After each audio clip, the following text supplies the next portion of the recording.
हर साल यूपी कैटेट और ICR PG का एंट्रेंस एग्ज़ाम अलग अलग कृषि विश्वविद्यालयों के लिए कराया जाता है। और हमारे साथ आज एक छात्र हैं, ये यूपी कॉलेज के छात्र हैं जिन्होंने आईसीएआर और जो है यूपी कैडेट का पीजी एग्ज़ाम एक अच्छे रैंक के साथ इन्होंने क्वालिफाई किया है। और इनका जो है वर्तमान में अगर हम कहें तो इनकी काउंसलिंग की जो प्रक्रिया है वो doctor Rajendra Prasad central agriculture university में इनका एडमिशन हो गया है। तो दोस्तों आज की इस वीडियो में हम बेसिकली जो है आज का जो वीडियो होने वाला है एक इंटरव्यू सेशन रहेगा जिसमें आपको एक इन्फॉर्मेशन दी जाएगी। सागर वर्मा जिन्होंने अच्छा एक रैंक प्राप्त किया है, आईसीआर पीजी एग्ज़ाम एंट्रेंस को क्वालिफाई किया है, ये आपको पूरी अपनी स्ट्रेटेजी शेयर करेंगे, क्या इन्होंने बुक्स फॉलो किया। कहने का मतलब ये है कि आज का ये जो सेशन होगा वो आपके लिए इंस्पिरेशनल भी होगा, मोटिवेशनल भी होगा और इन्फॉर्मेटिव भी होगा। क्योंकि अगर आप भी आईसीआर पीजी या यूपी कैडेट पीजी का एग्ज़ाम क्रैक करना चाहते हैं तो आपकी स्ट्रेटेजी क्या होनी चाहिए, किस प्रकार इन्होंने उसको फॉलो किया और किस प्रकार आपको फॉलो करना चाहिए, सब कुछ हम देखने वाले हैं। तो सबसे पहले सागर जी आपको ढेर सारी शुभकामनाएं और बधाई। बहुत बहुत धन्यवाद सर। तो मैं आपको बता देना चाहता हूं कि सागर जी ने आपने जो है आईसीआर और यूपी कैडेट दोनों के पीजी लेवल के एग्ज़ाम को क्रैक किया है। तो आप भी अभी होंगे जिस कॉलेज से अभी आपने यूपी कॉलेज से आप भी निकले होंगे, तो जो भी कोई जूनियर होता है उसके मन में एक सवाल होता है और आपसे भी बहुत सारे लोग पूछ रहे होंगे कि आपने आखिर इस एग्ज़ाम को कैसे क्वालिफाई किया, क्या आपने मतलब कैसी आपकी स्ट्रेटेजी रही। तो आप पहले बच्चों को या फिर जो भी हमारे दर्शक हैं या फिर जो भी हमारे जूनियर्स हैं, पहले आप उनको अपने एक्सपीरियंस किस प्रकार आपने प्रिपरेशन किया, क्या आपकी स्ट्रेटेजी रही, क्या आपने जो है बुक्स फॉलो की, वो आप बताइए पहले। सबसे पहले तो मेरा नाम सागर वर्मा है और मैं अभी मतलब 2022 में मैंने यूपी कॉलेज से ही अपनी बीएससी कंप्लीट की है। उसके बाद सबसे पहले मैंने यूपी कैडेट का एग्ज़ाम दिया था जिसमें मैंने 26th रैंक के साथ मुझे जेनेटिक्स प्लांटिंग सब्जेक्ट अलॉट हुआ था सरदार वल्लभ भाई पटेल एग्रीकल्चर यूनिवर्सिटी मेरठ में। फिर उसके बाद आईसीआर का रिज़ल्ट अभी कुछ दिन पहले आया है और उसकी काउंसलिंग हो रही है। तो मुझे फर्स्ट काउंसलिंग में मुझे doctor Rajendra Prasad agriculture university allot हुई है। तो बेसिकली अगर हम स्ट्रेटजी की बात करें पढ़ने की, तो यूपी कॉलेज में अगर कोई भी बच्चा पढ़ रहा है तो सबसे पहले तो उसके लिए प्लस पॉइंट यही होगा कि यूपी कॉलेज की एकेडमिक्स बहुत अच्छी है और वहाँ पे पढ़ाई जो है कि बहुत अच्छी होती है, क्लासेस बहुत अच्छे चलते हैं, जो प्रोफेसर्स हैं वो बहुत सपोर्टिव हैं। और अगर आप यूपी कॉलेज के नोट्स को बहुत अच्छे से फॉलो करते हैं और साथ ही साथ अगर आप प्रिपरेशन कर रहे हैं किसी भी चीज़ की, तो आपके लिए एक प्लस पॉइंट है जो मुझे नहीं लगता है कि अदर पूर्वांचल के किसी भी कॉलेज में इतना प्लस पॉइंट है अगर आप यूपी कॉलेज में पढ़ रहे हैं तो सबसे बड़ी चीज़ ये है। और दूसरी चीज़ अगर हम बात करते हैं दो एग्ज़ाम होते हैं, दो एग्ज़ाम की बात करते हैं, जैसे यूपी कैडेट हो गया और आईसीआर। तो यूपी कैडेट की प्रिपरेशन स्ट्रेटजी थोड़ी आईसीआर से अलग है क्योंकि यूपी कैडेट में आपको जनरल एग्रीकल्चर पढ़ना होता है, मतलब सारे सब्जेक्ट्स आपको कवर करने पड़ेंगे। लेकिन आईसीआर में क्या होता है कि इसमें क्या होता है, स्पेसिफिक होता है और इसमें क्या होता है कि जो सब्जेक्ट होते हैं वो डिवाइड होते हैं। आपके क्या थे? ठीक है, मेरा जो सब्जेक्ट था वो था प्लांट साइंसेस। जैसे फॉर एग्जांपल अगर आप प्लांट साइंसेस की प्रिपरेशन कर रहे हैं तो उसके लिए आपको जेनेटिक्स प्लांट ब्रीडिंग, फिर उसके बाद plant pathology, seed technology, microbiology, plant genetic resource, ये सारे सब्जेक्ट आपको कवर करने होते हैं। तो जैसे कि मैंने अगर जब प्रिपरेशन किया तो जेनेटिक्स प्लांट ब्रीडिंग डिपार्टमेंट हमारे कॉलेज का बहुत अच्छा है, तो मुझे वहाँ से बहुत हेल्प मिली। जितने भी प्रोफेसर्स हैं, जैसे मैं कुछ लोगों का नाम भी बता सकता हूँ, जैसे अजय प्रकाश सिंह सर हैं, उन्होंने बहुत हेल्प की। प्रज्ञा परमिता मैम हैं, उन्होंने बहुत हेल्प की मेरी। फिर उसके बाद एग्रोनॉमी डिपार्टमेंट में देव नारायण सिंह सर हैं, उन्होंने बहुत हेल्प की हमें प्रिपरेशन के दौरान। फिर उसके बाद जैसे कि अगर मैं बात करूं प्रिपरेशन की, तो जैसे अगर मैंने जेनेटिक्स प्लांट ब्रीडिंग पढ़ा तो जेनेटिक्स मैंने कवर किया बीडी सिंह की बुक से और उसके ऑब्जेक्टिव भी लगाएं। एक बुक आती है बीडी सिंह और बीके प्रसाद की, उससे। फिर प्लांट ब्रीडिंग भी मैंने बीडी सिंह से कवर किया, a text book of plant breeding by BD Singh, और उसकी ऑब्जेक्टिव भी आती है प्लांट ब्रीडिंग की by BD Singh and BK Prasad. ठीक है, फिर उसके बाद पैथोलॉजी के लिए मैंने बेसिकली तो अपने कॉलेज के नोट्स पढ़े क्योंकि मेरे कॉलेज के नोट्स मुझे सफिशिएंट लगे पैथोलॉजी के लिए। काफ़ी अच्छे नोट्स माने जाते हैं। तो और उसके अलावा अगर आप फॉर एग्जांपल अगर कोई बुक पढ़ना चाहते हैं पैथोलॉजी की तो आप एच.सी. दुबे को प्रीफर कर सकते हैं, plant introduction to plant pathology. और उसके अलावा प्लांट डिजीज़ बाई आर.एस. सिंह, ये एक बुक है जो बहुत ही इम्पॉर्टेंट है अगर आप प्रिपरेशन कर रहे हैं। और ऑब्जेक्टिव प्लांट पैथोलॉजी आती है एक उत्पल कुमार भट्टाचार्य की, वो काफ़ी एक इम्पॉर्टेंट बुक है। इन सारी बुक्स की आपने हेल्प ली है? हाँ, इन सारी बुक्स की हेल्प ली है। फिर उसके बाद सीड टेक्नोलॉजी पे अगर हम जाते हैं तो एक बुक ICAR से पब्लिश होती है PK अग्रवाल की, उसको मैंने सॉल्व किया है। फिर उसके बाद बेसिकली और मैंने जो भी छोटे छोटे पोर्शंस थे वो मैंने अपने कॉलेज के नोट्स से, या फिर अगर आप NG रंगा और TNU के नोट्स होते हैं तो अगर आपको कोई छोटे छोटे टॉपिक्स नहीं मिल रहे हैं तो आप उसको वहाँ से उठा करके आप पढ़ सकते हैं, कवर कर सकते हैं। और अगर हम बात करें यूपी कैडेट के प्रिपरेशन स्ट्रेटजी की, तो सबसे पहले तो अगर आप यूपी कैडेट के लिए प्रिपरेशन कर रहे हैं तो आप अपने कॉलेज के नोट्स को, मतलब हर सब्जेक्ट का जो भी आपका कोर्स चल रहा है उसको आप अच्छे से कवर करिए। और उसके साथ साथ आप जो बेसिक बुक्स हैं जैसे अरुण कात्यायन हो गई, नेमराज सुंडा हो गई, ये आपके पास होनी चाहिए। और अगर आप चाहें तो हर एक सब्जेक्ट का एक शॉर्ट नोट्स बनाइए, कुछ पेजेस का, 10 पेज 15 पेज का हर एक सब्जेक्ट का बनाइए। फिर उसके बाद उसके साथ साथ आपको आपके पास होनी चाहिए SR कांतवा ऑब्जेक्टिव जनरल एग्रीकल्चर की, ठीक है।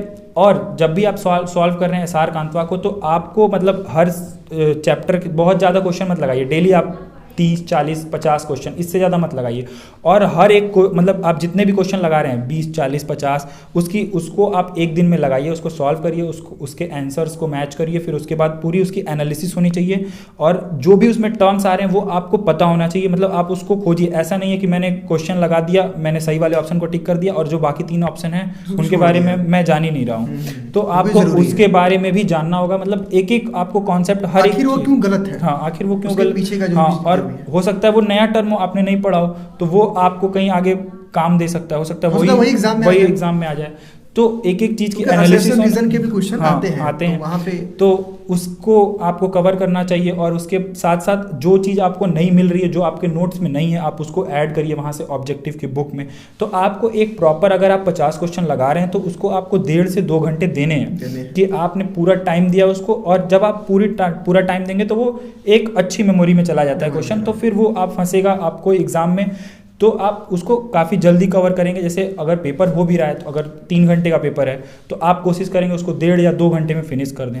फिर आपने जो क्वेश्चन नहीं अटेम्प्ट किए हैं उसके बारे में आप सोचेंगे, फिर आप मैच करेंगे, फिर आपको OMR भी भरना है अपना, तो उसके लिए टाइम बचाना होता है। तो जैसे मैंने जब एग्ज़ाम दिया था तो अपना मेरा लगभग 1 आवर 20 मिनट्स या 15 मिनट्स में मेरा कंप्लीट हो गया था। उसके बाद मैंने जो बचे हुए क्वेश्चन थे उस पर मतलब अपना थोड़ा सा सोच करके उसके बाद जो कुछ क्वेश्चंस और किए, फिर उसके बाद हमने OMR भरी। फिर उसके बाद एक बार मैच करते हैं हम लोग कि कुछ छूटा, कोई आ तो नहीं रहा है कोई ऐसा क्वेश्चन, तो फिर ऐसे करके आप जो स्ट्रेटजी होगी एग्जाम क्वालिफाई किया। तो सागर जी का कहना ये है कि बेसिकली अगर आप भी यूपी कैडेट PG लेवल का एग्ज़ाम या फिर ICAR का अगर आप प्रिपरेशन कर रहे हैं या फिर करने वाले हैं तो आपको भी सबसे पहले सिलेबस पता करना है, PYQ देखने हैं, और इन्होंने कई सारे बुक्स सजेस्ट किए, उन बुक्स के द्वारा आप अपनी पढ़ाई कर सकते हैं और इनके तरह आप भी एक अच्छा जो है रैंक ला सकते हैं।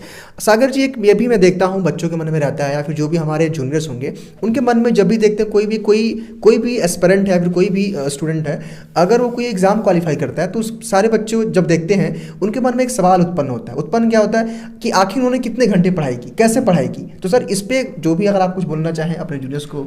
सबसे पहले तो मैं बहुत ज़्यादा विश्वास नहीं रखता हूँ कि कितने घंटे पढ़ना है।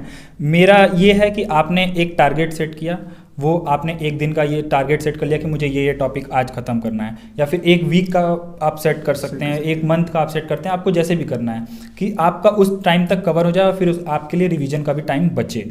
तो आप उसके अकॉर्डिंग अपना टारगेट सेट कर लिए, छोटे छोटे टारगेट सेट करिए, छोटे छोटे टारगेट्स को हिट करिए, तो आपको थोड़ा मोटिवेशन भी रहेगा अंदर से पढ़ने से, आप डिमोटिवेट भी नहीं होंगे। ऐसा नहीं है कि आपको ऐसा लगने लगे कि अरे हमारी पढ़ाई नहीं हो रही, आप डिमोटिवेट हो रहे हैं अंदर। अगर आप छोटे छोटे टारगेट्स को हिट करेंगे, आपका धीरे धीरे कोर्स कंप्लीट होगा, तो आपको अंदर से भी अच्छा लगेगा और आप अपने जो गोल है उसको अचीव कर सकते हैं अच्छे से, आराम से। तो इन्होंने एक बात बहुत सही की, क्योंकि ये घंटे मैटर नहीं करता है, क्योंकि कभी कभी होता है सागर जी कि हमारे डेली लाइफ रूटीन में कुछ चीज़ें ऐसी होती हैं कि कुछ एट रैंडम काम पड़ जाता है ना, तो उसको भी मैनेज करना पड़ता है। मान लीजिए कुछ चीज़ें ऐसी आ गई तो वहाँ पे ऐसा नहीं कि कोई आप समय फिक्स करें को 8 घंटे 10 घंटे सुबह से लेकर शाम तक पढ़ना है।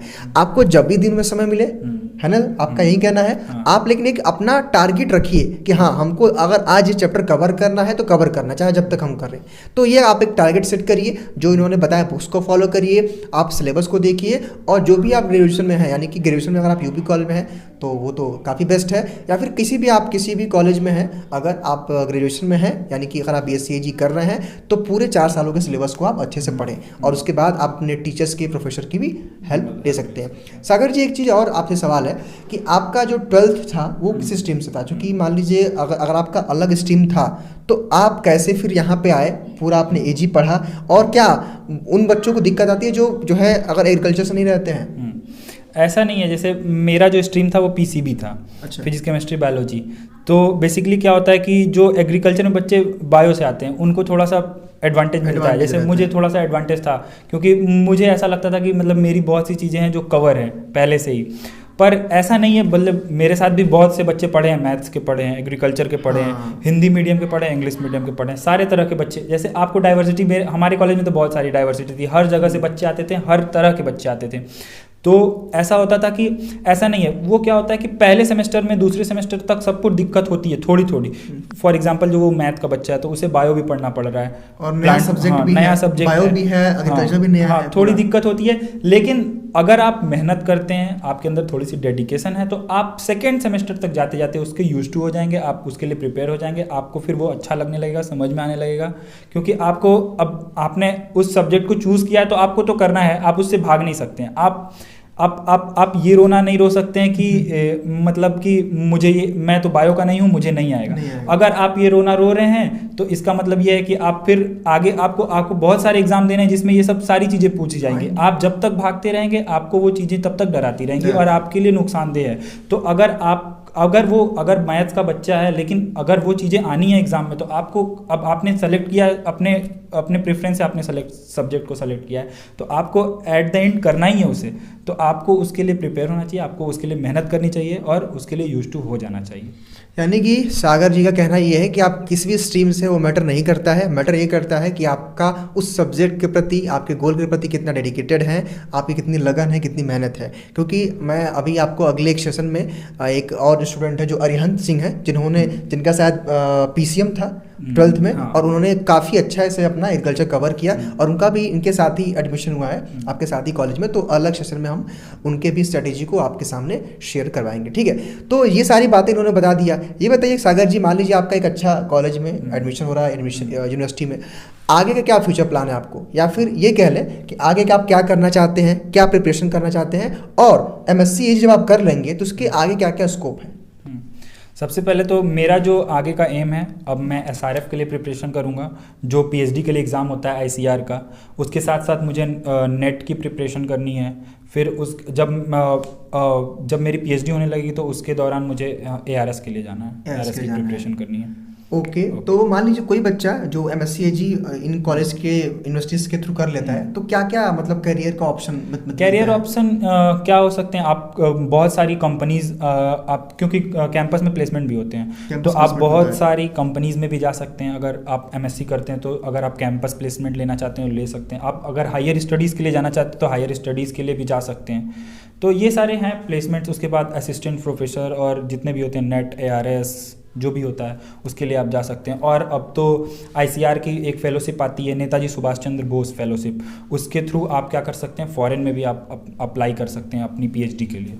तो यानी कि सागर जी का कहना ये है कि अगर आप MSc कर लेते हैं तो कैरियर ऑप्शन आपके पास कहीं ज़्यादा है, क्योंकि इन्होंने बताया कि कैंपस प्लेसमेंट भी होता है, अलग अलग कंपनियां भी हायर करती हैं, और साथ ही साथ अगर आप चाहें तो किसी भी अच्छे कॉलेज वगैरह यूनिवर्सिटी में पढ़ा भी सकते हैं। तो कैरियर ऑप्शन ज़्यादा है अगर आप UP कैडेट या फिर ICR द्वारा पिछले लेवल का एग्जाम क्रैक करते हैं, और अगर आपका सेंट्रल यूनिवर्सिटीज़ में एडमिशन हो जाता है। तो सागर जी, इतनी सारी बातें आपने बताई, ये बताइए कि आप जो UP कॉलेज के स्टूडेंट रहे हैं, जैसे कि आपने स्टार्टिंग में हालांकि बताया कि जो है टीचर्स का सपोर्ट काफ़ी अच्छा रहा, ठीक है। तो अगर मैं ये कहूँ कि जो आपका सब्जेक्ट था तो वहाँ के जो टीचर्स थे, मतलब उनका क्या, टीचर ने आपको उसके लिए ICR के लिए पुश किया कि आप इस लेवल पे जाइए, या फिर आपका एम था ये?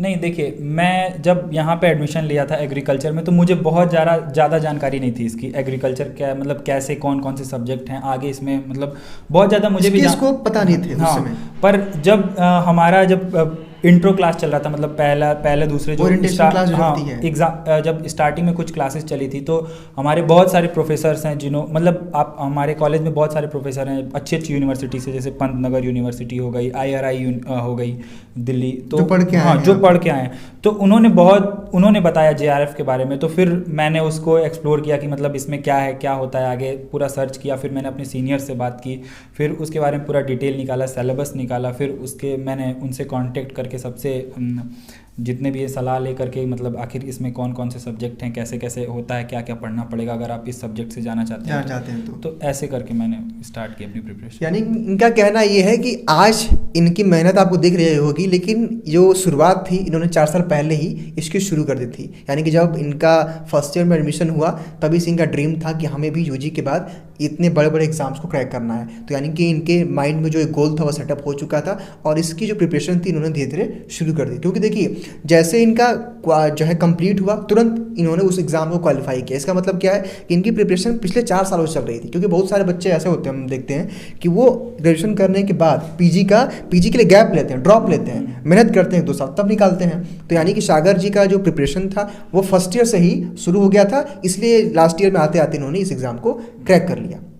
सागर जी, आपसे आखिरी सवाल हमारा ये है कि इसमें हमने ये भी सुना है कि जब पीजी लेवल का एग्ज़ाम क्रैक करते हैं हम लोग ICR वगैरह की, और हम जब बच्चों का सिलेक्शन होता है किसी अच्छे सेंट्रल यूनिवर्सिटी में, तो यहाँ पे स्कॉलरशिप की भी सुविधा दी जाती है।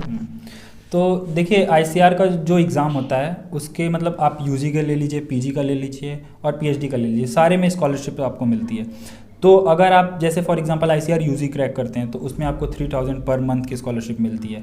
अगर आप ICR PG में जाते हैं तो आपको ICR PG में 2 स्कॉलरशिप मिलती है। एक मिलती है आपको PGS स्कॉलरशिप, ठीक है, उसकी लिमिटेड सीट होती हैं, जो टॉप रैंकर्स होते हैं उन्हें मिलती है, वो होती है 12,660 रुपये।